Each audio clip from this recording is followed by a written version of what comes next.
মহান 21শে ফেব্রুয়ারি বাংলাদেশ দূতাবাস লিসবন কর্তৃক আয়োজিত আজকের প্রোগ্রামের সম্মানিত হেড অফ চ্যান্সেলর,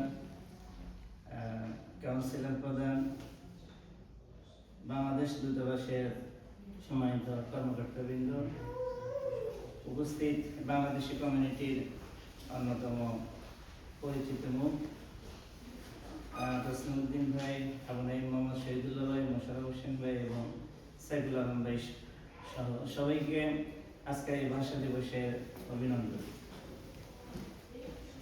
বছরের পর বছর 21শে ফেব্রুয়ারি আসবে এবং প্রজন্মের পর প্রজন্ম আমরা ভাষা দিবসের উপরে আলোচনা শুনব, বক্তৃতা শুনব, বিভিন্ন নিবন্ধন প্রকাশিত হবে।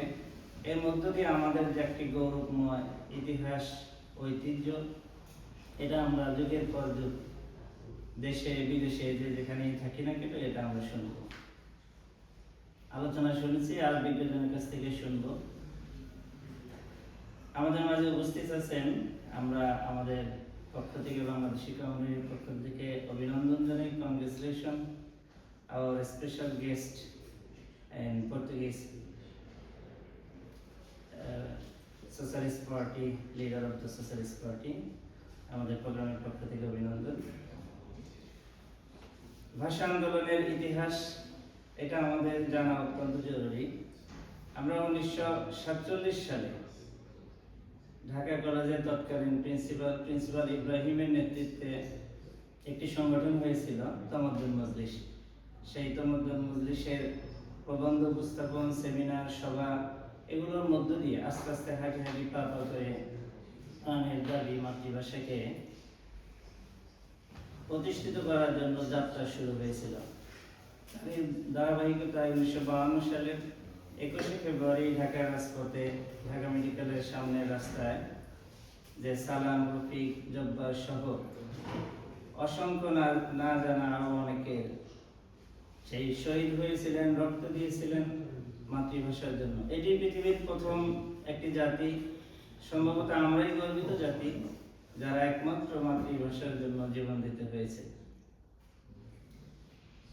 এই মাতৃভাষার 21-এর একটা চেতনা, একটা শিক্ষা হলো যে 21 মানে মাথা নত না করার নাম। 21 মানে অন্যায়ের কাছে হিমালয়ের মতো বাধা সম্পর্কে অপেক্ষা করে সামনের দিকে এগিয়ে যাওয়ার নাম। তো এই 21-এর ধারাবাহিকতায় 1971-এর মহান স্বাধীনতা যুদ্ধ, 90-এর স্বৈরাচার বিরোধী আন্দোলন এবং সর্বশেষ 24-এর ছাত্র জনতাদের জীবনের মধ্য দিয়ে নতুন এক বাংলাদেশের অধ্যায় সূচনা হয়েছে। এই নতুন বাংলাদেশের অধ্যায় আজকের এই প্রোগ্রামের পক্ষ থেকে অভিনন্দন জানাই মাননীয় প্রধানমন্ত্রী জনাব তারেক রহমান, অভিনন্দন জানাই বাংলাদেশের প্রধান বিরোধী দলের প্রধান জামাত ইসলামের আমির ডক্টর শফিকুর রহমান। সম্মানিত উপস্থিতি, একটি কথা বলে আমি শেষ করছি যে 21 আমাদেরকে যে শিক্ষা দিয়েছে অন্যায়ের কাছে মাথা নত না করা। 21 আমাদেরকে প্রেরণা যোগায় যে কিভাবে নিজের অধিকারকে আদায় করে নিতে হয়। আমরা এম্বাসিতে আসি, আমাদের কথাগুলো, প্রবাসীর কথাগুলো দূতাবাসের মাধ্যমে বাংলাদেশের কাছে পৌঁছে দিতে চাই। যে যে চেতনা নিয়ে, যে উদ্দীপনা নিয়ে, যে বৈষম্যহীনতার বিরুদ্ধে আন্দোলন করে এতগুলো মানুষ জীবন দিয়ে নতুন একটি দেশ পেলাম, সেই দেশের বর্তমানে যিনি প্রধানমন্ত্রী হয়েছেন, সম্ভবত তিনি বাংলাদেশের আগামী 200-300 বছরের মধ্যে এত সৌভাগ্যশালী ব্যক্তি কেউ হবেন কিনা আমার জানা নাই। কারণ তিনি হলেন সাবেক রাষ্ট্রপতি জিয়াউর রহমানের সন্তান, তিনি হলেন সাবেক প্রধানমন্ত্রী বেগম খালেদা জিয়ার সন্তান। এরকম বাবা মা দুজনই একটি দেশের প্রধান থাকে, এরকম কোন আগামীতে লিডার আর 100 বছর 200 বছরের মধ্যে আসবে কিনা জানি না। জনাব তারেক রহমানকে আমরা আমাদের প্রবাসীর পক্ষ থেকে এই কথাটাই জানিয়ে দিতে চাই যে এই জুলাই আন্দোলনের মধ্য দিয়ে আপনার দেশের প্রত্যাবর্তন, এই জুলাই আন্দোলনের মধ্য দিয়ে আপনার মা দীর্ঘদিন অন্যায়ভাবে যে জেল জুলুমের নির্যাতনের শিকার হয়েছেন, সেখান থেকে মুক্ত হয়েছেন এই জুলাইয়ের মধ্য দিয়ে আপনি বাংলাদেশের প্রধানমন্ত্রী। অতএব এই জুলাই সনদের যে স্বীকৃতি এবং জুলাই সনদের যে অধিকার নিয়ে আজকে বাংলাদেশে নতুন সরকার গঠন হওয়ার পরে একটা তালবাহানা, জুলাইকে অসম্মান দেখানো, জুলাইকে নিঃশেষ করে দেওয়ার জন্য যে যাত্রা শুরু করলেন, আগামী দিনে আইনি জটিলতা কোন দিকে যাবে, আগামী দিনে বাংলাদেশের মানুষ এর বিরুদ্ধে কিভাবে রুখে দাঁড়াবে, এটা আপনাদেরকে ভাবার বিষয়, চিন্তা করার দরকার। কারণ সাংবিধানিক দোহাই দিয়ে যিনি গণপরিষদের শপথ নিলেন না, এই সংবিধানে কিন্তু এটা লেখা ছিল না যে আপনি প্রধানমন্ত্রী হবেন।